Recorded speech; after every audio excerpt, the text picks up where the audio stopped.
Ladies and gentlemen, thank you very much for coming today. This is a 60 Minutes news conference that we will begin very shortly, but I will first ask each of the participants to make brief opening remarks. We will then open for questions. Please wait for one of the roving mics to get to you before you ask your questions. Before asking your question, please state your name and affiliation, the organization you're here representing today. We will ask that you ask one question only. Please no follow-up questions until everyone has had a chance to ask questions. And I would also ask one question per organization. I know we have multiple representatives from the same organization here today. We will start by opening remarks with Mr. Warren Buffett. Yeah, I've been asked to explain the mechanics, which are on the website. The letters have been put up on the BerkshireHathaway.com website, and slightly complicated because Berkshire Hathaway has an A stock and a B stock. The A stock can be converted into 30 shares of B. I'll talk in terms of B throughout this. And I have roughly 14.25 million shares of B stock. And by letters which were delivered earlier today, I've committed 12,050,000 shares. They're earmarked, held by me. But every July, I will be giving 1 million shares to the Bill and Melinda Gates Foundation. Did I say 10 million? I meant to say 10 million. And 1 million shares to the Susan Thompson Buffett Foundation, and 350,000 shares each to the 3 foundations headed by my children, Susan, Howard, and Peter. And that will continue throughout my lifetime, subject to at least one of Bill and Melinda being active in their foundation. And then I will arrange in my will to have one of several methods that could be used to accomplish that after my death. And incidentally, the balance of the B shares that I'm keeping will go to philanthropy either during my lifetime or on my death. And as we go along, if you have any questions about how this will operate, I'd be delighted to answer them. Great. I just wanted to start by saying Bill and I are absolutely honored and humbled by Warren's gift. It's really unprecedented in terms of what we can do to do good in the world, and it's something that we take very seriously. We feel an incredible responsibility. I think when you give away your own wealth, it's one thing, but to give away the body of somebody else's life work is really quite something. So it's something that we look forward to working with Warren on as a trustee. We have a great management team in place at the foundation. We'll obviously have to expand that somewhat and grow the foundation a bit over time. But I think what you should expect from us is that we'll really deepen the areas that we're already into. We're not going to broaden the foundation a whole lot of new areas, but really deepen our commitment already to global health and particularly to education. So I know Bill and I are delighted not only about the gift, but in particular about getting to work with Warren. And we're very, very excited about it. Just a few quick things. We've known Warren since 1991, and it was his thought that wealth should go back to society that got us thinking about doing our foundation in the first place. And as that's grown, we've had a chance to share how that's worked out. I remember one time in 2001 where I got to give a talk to Warren and some of his friends about global health, and how excited I was about the opportunity to do something there. Global health is one of the 2 big causes the foundation goes after. Education, broadly defined, including scholarships and libraries in the United States, is the second. And as Melinda said, we're going to deepen, accelerate what we do around those areas. We'll pick some things that also touch on the same things of dealing with poverty or dealing with opportunity for everyone.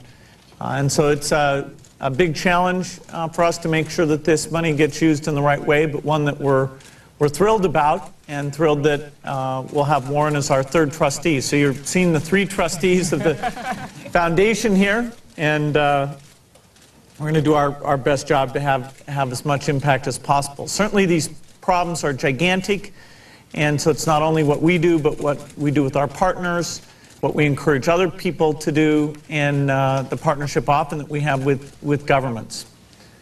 So with that, I'll let Joe move to the questions. Down here in front. Please wait for the mic. Scott Cohn from CNBC. It's on. Is it on? And there's a question for all of you. I'm wondering if you can take us through the process, the mental process of going from accumulating wealth, which all of you have done, to giving it away. At what point do you decide it's time to stop accumulating and start giving away? And how did that process work for each of you?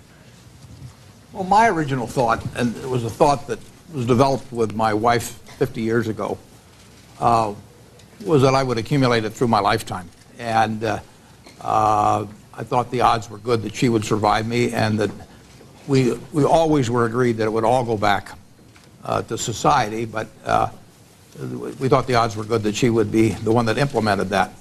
I had this theory, which she regarded as a rather convenient theory, that philanthropic needs would always be with us. They would today, tomorrow, 20 years from now, 50 years from now.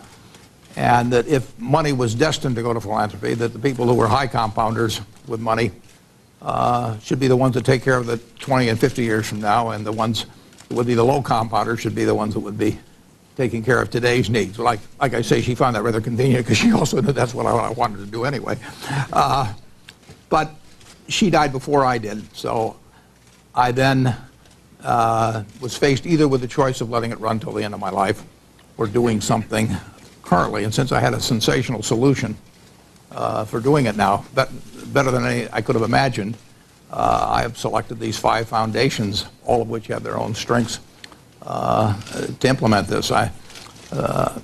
If you're accumulating wealth, it's very natural, or if you wish to accumulate wealth, to go to somebody that you think can handle money better than you can, an investment manager of some sort, whomever it may be, and turn your money over to them and say, you know, you can do a better job than I can do, make me some money. Well, I've got some people where I'm saying you can give it away better than I can, so I'm turning it over to you, and you do a better job of giving it away than I would. Next question. Yeah. Well, I'll just add to that. Okay. Sorry. A tiny bit. You know, it's been very exciting to be part of a business that's both been successful and had so much impact. And Microsoft is something I'll always have an incredible connection to, including being totally full-time the next 2 years, and then moving over to spend full-time on the foundation. I'm surprised how similar the work is in terms of picking great people and being very optimistic and looking out long-term. There's some differences as well, but you know, I love both, and you know, now it's even more evident that if I work hard, that there's the resources to have an impact. And of course, I'm thrilled that I get to do that together with Melinda. And I think you had originally thought that maybe it would be later in your life that you would start to give away. But as we got more involved, we got involved slowly, just at the beginning with Bill's dad, and then eventually we got into libraries, hooking up libraries with computers. But the more deeply you get involved in the work and the more you see the needs and the inequities that are out there, the more you want to do for these causes. And I think that builds on itself, and we've really gone very close to these issues and feel like there's work that can be done today to start solving some of the issues. Marilyn Larkin, the Lancet Infectious Diseases. I'm wondering if you can... It's on. It's working. I'm wondering if you can be a little more specific at all about what you'll be doing with global health. Focusing on the top 3 that you have been, but you've mentioned something about a few other things in that area. Well, as you know, today we already focus, as you said, on HIV/AIDS, tuberculosis, and malaria. Those are the big 3 that we focus on. In addition, we've been doing some work more recently with rotavirus, and we're starting to go down the list of other diseases. You'll see that when there are diseases where we see that there's a medication out there that can already have an effect, we will start to get involved in some of those areas. But we look very much at what diseases have the greatest impact on lives. Where can you save the most lives? So, for instance, there is a drug, paramomycin, which in 2006 will hopefully become the first drug that the foundation, in partnership with our grantee Institute for One World Health, will hopefully bring to places like India and Bangladesh, where they have a disease called Kala-Azar, black fever. that we really can save about 200,000 lives a year if you can get this drug out there at a much lower cost than the drugs that are available today. So those are some of the areas that you'll start to see us pushing is go a bit down on that list of infectious diseases beyond just the big three. Yeah, our key role is where the market isn't going to come in and come up with a solution. So that means the diseases that are in the developing countries and not in the rich countries. And that list is overwhelmingly infectious diseases, and in all the top 20 we have some activities obviously scaled to the size of the problem. Over here. Gentleman in the red shirt. For Mr. Buffett, my name's Sean McCarthy. I'm with the Globe and Mail from Toronto. Can you comment at all on what impact, if any, you expect your decision to have on Berkshire Hathaway, and particularly as you liquidate the shares? Do you expect that to have any impact on share value? Yeah, I wouldn't have done this if I thought there was going to be a negative impact. And Berkshire trades less than most big cap stocks. In fact, it may be the lowest turnover on the New York Stock Exchange as a percentage of shares outstanding. And one of the complaints we get occasionally from institutional investors is the fact that it is not as liquid as you would think a company would be with the market cap that we have. So the turnover of Berkshire, which has been about 15% a year, if all of the stock I give away gets sold every year, it would move up to 17%. And as you know, there are many stocks on the New York Stock Exchange with over 100%. So I see no downside to that. There's certainly going to be no downside in terms of my enthusiasm or energies that devoted to the job. I mean, I love the job of running Berkshire. I hate to tell you how much I love it, because the shareholders can get me to pay to have the job, and I don't want that word to get out. But over time, I actually think it also makes it a little more likely that which is immaterial to me, but some of our shareholders are interested in it. It makes it more likely that Berkshire would be included in the S&P 500. We're probably 4 times the size of the next largest company that is not included, and one reason is the lack of turnover. And over time, this will make for a more active stock, and I see nothing that on the horizon remotely that would cause it to diminish the intrinsic value per share of the company. And if anything, I mean, we will have 31% of the profits of Berkshire, in effect, that are being totally committed to charity. And I don't know that I could work any harder, particularly at what I do, than I do now. But that thought will motivate me. Gentleman in the blue jacket. Second. We're all in blue. Somebody with the white shirt. Thank you. Mr. Buffett, Mr. and Mrs. Gates, a question. Mario Platero, I'm sorry, U.S. editor for Il Sole 24 Ore, which is like the Financial Times for Italy. In Italy, some people would consider that, Mr. Buffett, you would be crazy to give away the money instead of giving it to your children. So what message would you give also to other countries that are not so much into this mode? And also, did you think about giving the money to the U.S. government? This is also from Mr. Gates. You know, governments in a way do take care of. Yeah, no, I agree with you. I don't think anybody's crazy to, and people do leave their money occasionally to the government on death. You really got a couple of choices. You can leave a significant portion. You could leave all of it to the government if you elected to do that. You can elect a method of distributing your estate that leaves a significant portion to the government and a significant portion to other people, or you can elect to do it through a philanthropic organization.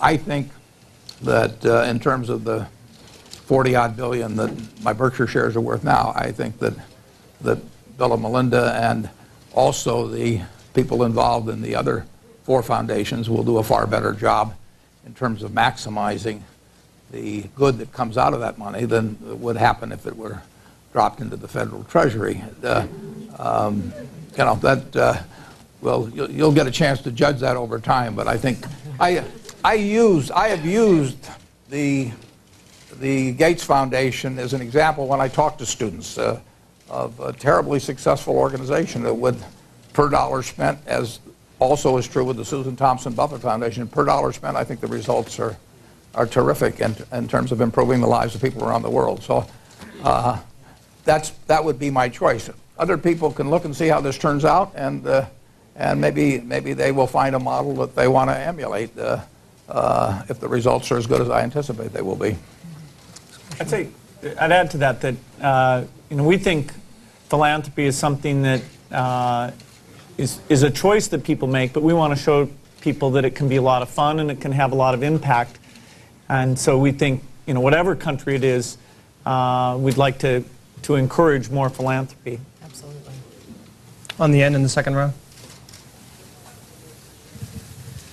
Amanda Gordon with the New York Sun.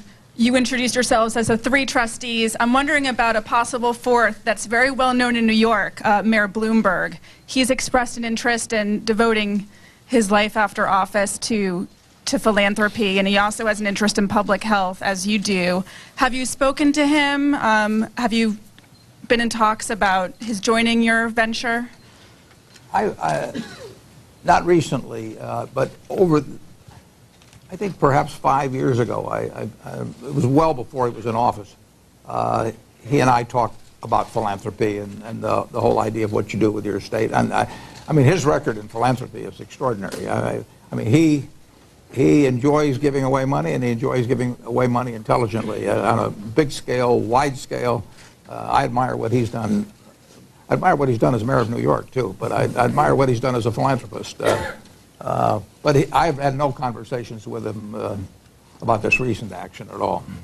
The other thing I think we should just add, as you probably know, we work here in New York City, and one of the biggest high school programs we've got is here in New York City because of Mayor Bloomberg and his partnership with Joel Klein. One of the big things that they're trying to do, and we're doing in conjunction with them, we're working in a lot of the New York schools to try and raise the graduation rates, and we're seeing some success there where kids who graduated before, the schools were graduating about 30% of their students in high school. We're now graduating around 80% of students in some of these new high schools. So we think they're in a great spot where they are right now to be doing the work in education, and we're excited about partnering with them. Yeah, so I'd say, we have a lot of interests in common, whether it's, he's given money for malaria, he believes in education. So I don't know in what form, but I'm sure we'll find a way to partner with him one way or another, because it's great working with smart people like Mayor Bloomberg. To the left side of the room. Jay?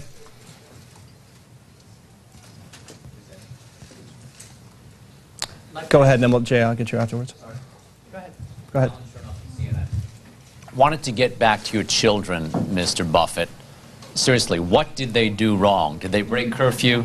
Tell us a little bit, please, about your philosophy about handing down billions to children. Yeah, I don't believe in creating dynastic wealth. My children have all received money from me and my wife. They'll receive more on my death. But they are in the privileged top 1% at least of the population, perhaps the top 10th of 1% even. But I don't really believe that in a society that aspires to be meritocratic and that believes in equality of opportunity, my kids have had an advantage that over 99% of the kids in the country, for a whole combination of things. Even if they weren't given any money, they've had a huge advantage. I don't think it's in keeping with, it isn't in keeping with my view of how the world should operate to create huge amounts of dynastic wealth. I really believe that in terms of having equality of opportunity in this country and the right people in the right jobs doing the right things, I don't think they should inherit my position in society any more than if I was on the Olympic team 20 years ago as the 100-meter dash, which will be a little hard for some of you to imagine, that they should inherit my position, in 2008, or if I was quarterback of the Nebraska football team 60 years ago, which again is hard to imagine. I do not believe in inheriting your position in society based on what womb you come from. They didn't do it. Well, they did a few things wrong, but they did fewer things wrong than I did at their age. I'll put it that way. I am enormously proud of them. They are going to have the equivalent of $1 billion foundation each. I have seen what they have done in the philanthropic arena, both in terms of what they've gotten involved in and how they've gotten involved in it, and I couldn't be more proud. Jay. Jay Green with Business Week. Bill and Melinda, do you, by virtue of this gift, you're going to have to give away significantly more money every year. Have you thought about, or do you worry about the mechanics of doing that efficiently and effectively by just literally handing out that amount of money each and every year? Well, it is something that, just in the last few months we've started to talk about a bit and start to plan for it inside the foundation and think a little bit about what we might do. And we've always been, as a foundation, we always have ideas that are germinating inside the foundation that Bill and I will say to the foundation even 2 years ago with our own money, hey, here's a list. We kind of constantly have what I call the top 30 list of if we were going to deepen our work, where might we go? And we start working on that list pretty early. So we've been doing some small grants in the areas of micro-lending the last few years. We will continue to deepen that learning and probably expand out in micro-lending. We've been doing quite a bit of looking and research in the area of agriculture and what biotechnology does with agriculture, particularly following on what the Rockefeller Foundation has done. So we will deepen the work, particularly in a lot of our health areas, to surround what we're doing already in medicines. And we've always known that the medicines that we're working on, the vaccines we're working on, eventually we're going to have to get those into large-scale trials, and that's always going to have required a great deal of money. So we'll have that coming forward, and then we'll be surrounding those programs by deepening them and also figuring out how to deliver a lot of these medicines and vaccines. So I think you'll see us push in those areas. It's fair to say that the size of the problems that we're taking on, whether it's in the global arena broadly or in education, we think that we can wisely take and even more than double the impact we have. In some ways, the early successes we have now give us the opportunity to scale up using the amazing resources that Warren's made available. So it'll be hard work to make sure it's all well spent. It means doubling over the next 3 years, up to over $3 billion a year of giving. But we're going to do that, and we'll do our best to make sure it's all well spent. Well, Bloomberg, third row, and then gentleman to your left after that.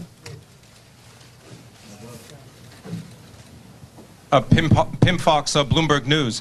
Wealthy individuals banding together to do good. I was wondering if each one of you could comment on whether you think this is a trend, and do you encourage more people to band together and to effectively solve some of these problems as a group rather than individually? And also, Mr. Buffett, joining your board as a trustee, do you think that more people will want to join your board now? Well, I do think, just as when we buy companies, we don't buy them because we think we can provide better management. We look for management in place and then join with them. And I mentioned in investment management, you look for people that can manage money, and people turn money over to them freely. I would hope that people who are themselves unsure of what they want to do in the area of philanthropy, but know they want to participate, would look around. It doesn't have to be the Gates Foundation. It can be anybody whose activities they admire in that field and join in with them. Why not? I mean, the chance to join a proven organization where people are basically working for nothing and that have learned something along the way and are putting up their own money. I mean, I would think that will appeal to some people, and I really hope this example perhaps causes it to catch on in some quarters. On the other hand, I have no objection to people doing it themselves if they think they can get the best job done by themselves.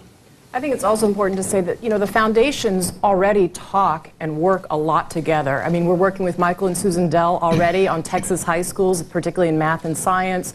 We're working with Eli Broad in education, learning a lot of what he's done there.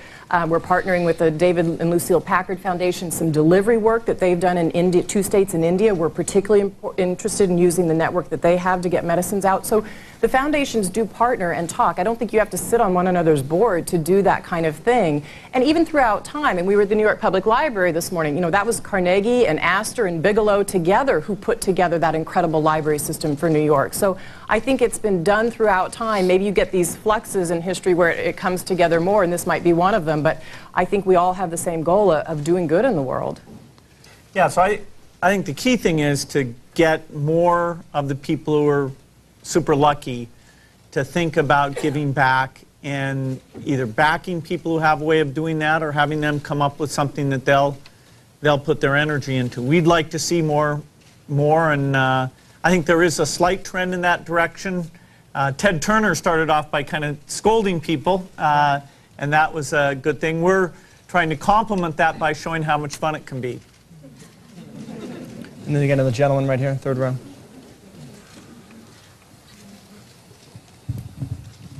Fred Katayam of Reuters Television.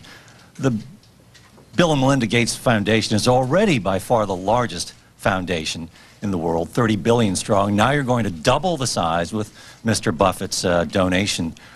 Are you concerned, having experience on the business end with antitrust, about the concentration of wealth, albeit in the field of philanthropy? And Mr. Buffett, did you give any thought to this before you made your decision? You could have spread the wealth around to other places. Yeah, and there are 5 foundations involved, but you're right, though.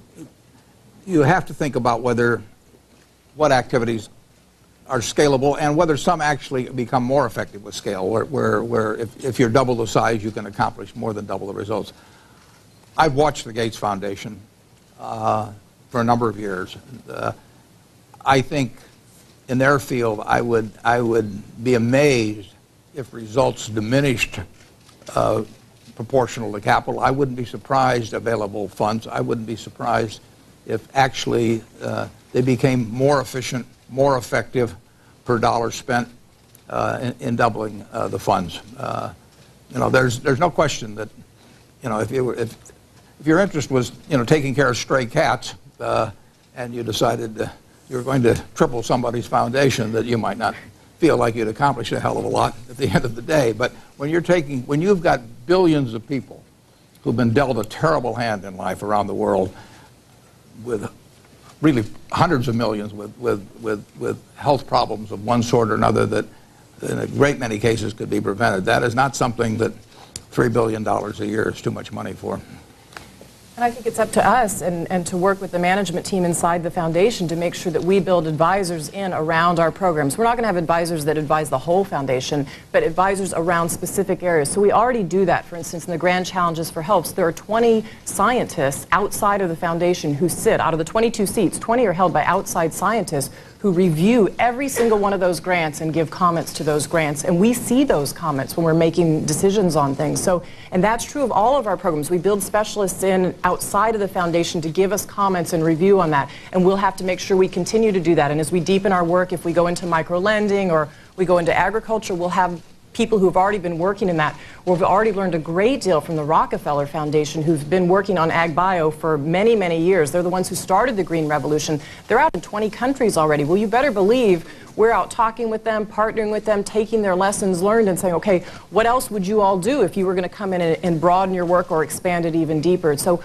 we'll continue to do that over time with the foundation. There was a will by a woman who was the heir to the Belridge Oil, one of 5 or 6 when Belridge Oil was sold out, and she left her money for the indigent, paraphrasing, of Marin County in California, and they really were having trouble. They had to almost import indigents. So there are things that don't scale up. Believe me, when you talk about health and education, you do not have a problem scaling up.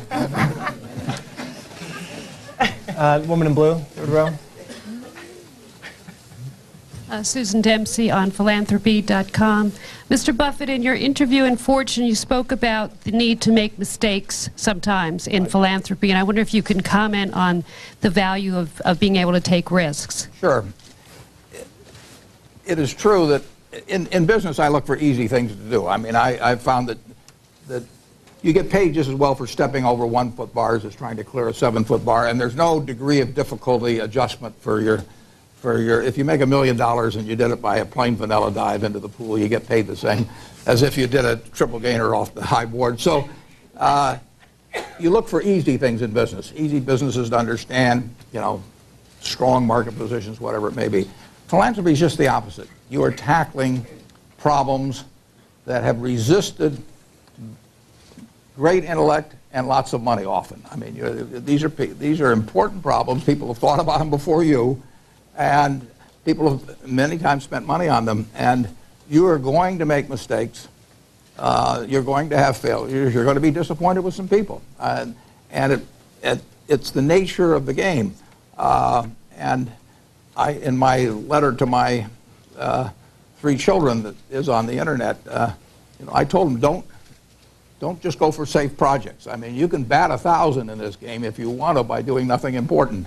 Or you'll bat something less than that if you take on the really tough problems. But there's actual value in things like education in terms of doing things that don't work, because you are saving society from repeating those mistakes, in the future.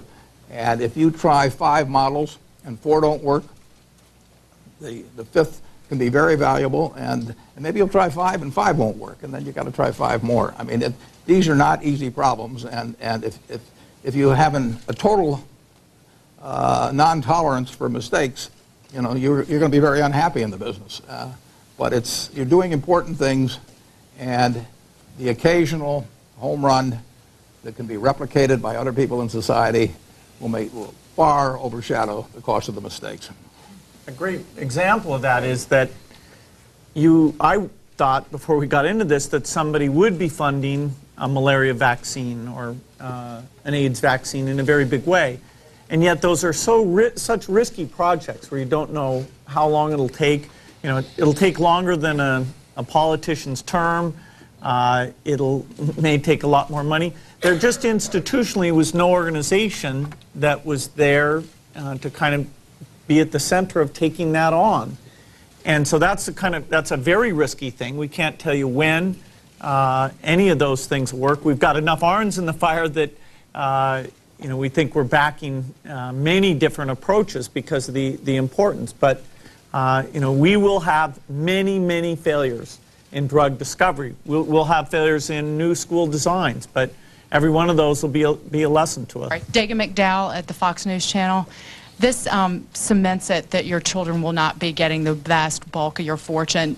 How did you break it to them that you were going to give this money away to Bill and Melinda? What was their reaction? And Bill and Melinda, what was your reaction when you found out? How did he tell you, and what was your reaction when you found out you're getting the money? Well, my kids' view was elation. I mean, they've known all along that my views on inherited wealth and share them. The idea of having considerably more resources to work with in terms of their own philanthropic interests got them enormously excited, and I think they'll do a terrific job with them. They have money that most people would dream of, and they were lucky in that aspect of when they selected their parents.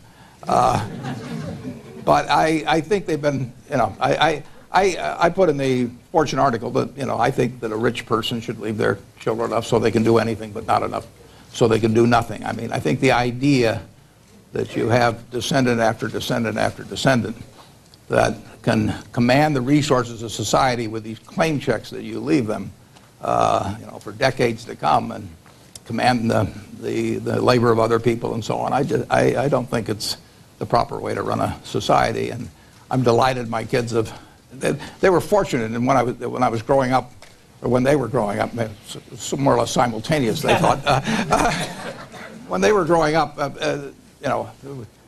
we were not known as a fabulously rich family, and we weren't fabulously rich a good bit of the time. So they've had an existence that's quite consistent with the way they live now. They live very well, and they consider themselves lucky. They don't consider themselves quite as lucky as if they'd had a father with a different view. I think it's important to say, first of all, that the money is not coming to us. It's being entrusted to us to give back to society. That's what it represents of giving it to the foundation. And Bill and I really live our lives with the belief that to whom much is given, much is expected. And as I said at the beginning, when you think about giving your own money away, it feels like quite an incredible responsibility. But when you start to look at the body of somebody else's life's work, and you say, my gosh, this is what Warren's done with his life, this is what Bill and I have done with our lives, that coming together, it's an enormous responsibility, but it's also something that we hope that we can live up to, and that we'll do our very best, put our best hearts and minds to it. Warren once said to me a few years ago, long before any of this came about, just when he was looking and we were talking a lot about what we were doing at the foundation, what we're excited about, he said, it's amazing what you all do with both rationality and world empathy. And I think that is what we're trying to stand for with all the resources that will go back to society. It was just in the last 4 or 5 months that this started to really come into focus. And even then, I think I still thought, wow, is this really going to happen? And you know, today Warren signed the letter, and now we've got a incredible opportunity to take full advantage of that. Check the ink. The second row here, gentleman near the aisle. Edward Chancellor, Breaking Views. A question for Mr. Buffett. Here. Now the foundation will be heavily exposed to Berkshire Hathaway stock going forward. Will you consider, in the interests of the long-term returns of the foundation, changing the balance sheet or the arrangements of Berkshire Hathaway, paying out, say, your equity portfolio a dividend or getting rid of some of its excess capital at some stage in the future? And I only ask that because you're a great asset allocator, but there may be asset allocators outside of Berkshire Hathaway who'd like to get hold of some of this money at some stage in the future and invest it on behalf of the foundation. Well, I do consider, as I put in the letter, Berkshire to be almost an ideal asset to underpin the well-being of any foundation. Now, that's one of the reasons I have arranged the structure as I have, because if I'd given the stock outright, the foundations, they might very well be criticized for having such a high percentage of their assets in a single stock. This way, in effect, I can make the decision as to what is behind these resources that are going to go to society, and there will be no change in any corporate policy at Berkshire Hathaway because of this. We've always tried to get the best long-term result for shareholders that we could, and there's even some economic principles in the back of the Berkshire annual report that explains that. So I've always been incentivized to do that. I've always committed to do that, and I think this is the best way, personally, to have 40-odd billion invested that will go back to society over time. There'll be stocks that end up doing better at Berkshire. There's no question about that. There'll be dozens, hundreds of stocks that will end up doing better. But in terms of being the surest way of getting a good result, not the possible way of getting the best result, but the surest way of getting a good result for society with the funds, I feel good about Berkshire. And we're thrilled to have it be Berkshire. I'm biased, I'm a Berkshire director, but we're thrilled that those are the assets that will accumulate and create the power for the foundation to do more. This in the tan jacket.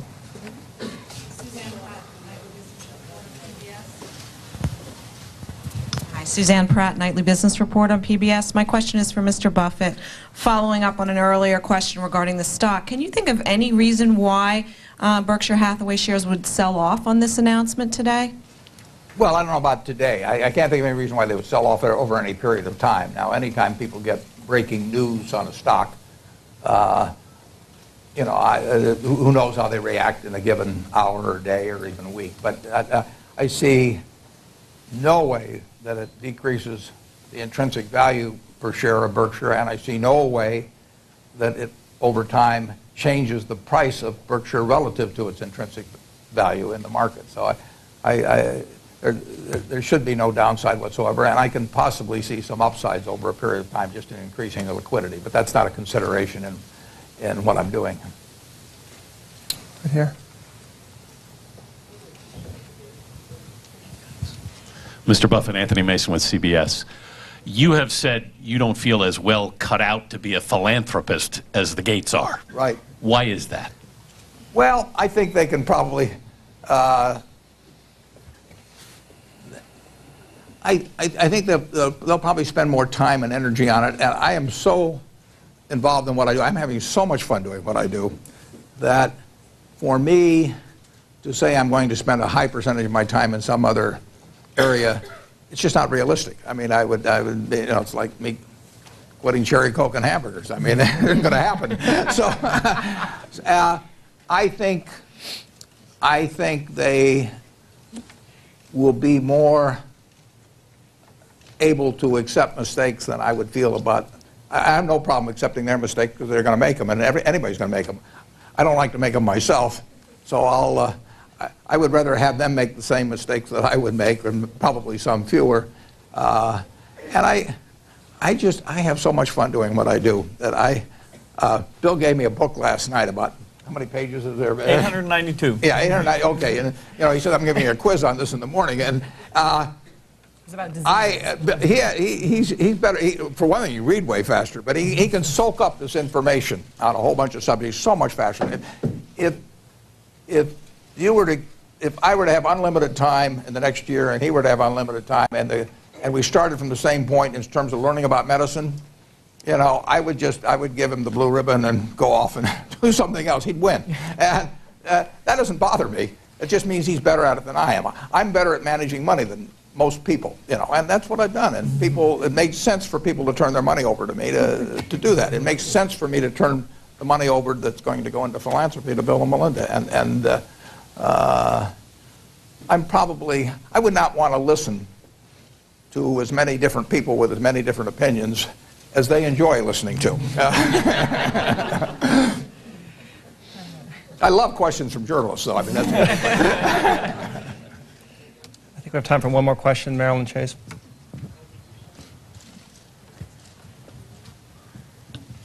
Marilyn Chase from the Wall Street Journal. I'd like to ask the Gateses, you often speak of your grants not as an end in themselves, but being catalysts that you hope will draw their partners and draw their funders and donor governments into the enterprise so your programs will be scalable. Taking that question into the arena of philanthropy, do you see this merging of your fortunes as being the beginning of an era of mega foundations, and what do you think will be the impact on philanthropy, and what would you like the impact to be? Well, I think there'll continue to be foundations of all sizes because it's very appropriate. If you want to solve certain local problems, then small-scale foundation is a great way to go do that. If you want to deal with billions of people and really get out all over the world, then you probably need more scale to do that. One way of dimensionalizing what we've got here, it's about 50 cents a year per person, or $1 per year per the poor half, which is compared to these problems we're trying to solve, in some ways kind of small, and yet we're optimistic that between what we do, other philanthropists, working with governments, that these problems can all be solved. I hope we're seeing a rise in philanthropy and that everybody who's got wealth feels that this is something they should do and that they want to do. I hope people have learned from Warren's philosophy about how we really owe it to society to give the wealth back, and getting the people who want to be involved to do it maybe at a younger age than when they die. That goes back to sort of the gospel of wealth. It's an article that Warren gave me quite a long time ago, and great thoughts about philanthropy. I would just add that I don't think the wealth all has to be concentrated in one place. It happens to be in this foundation a very large bulk of wealth.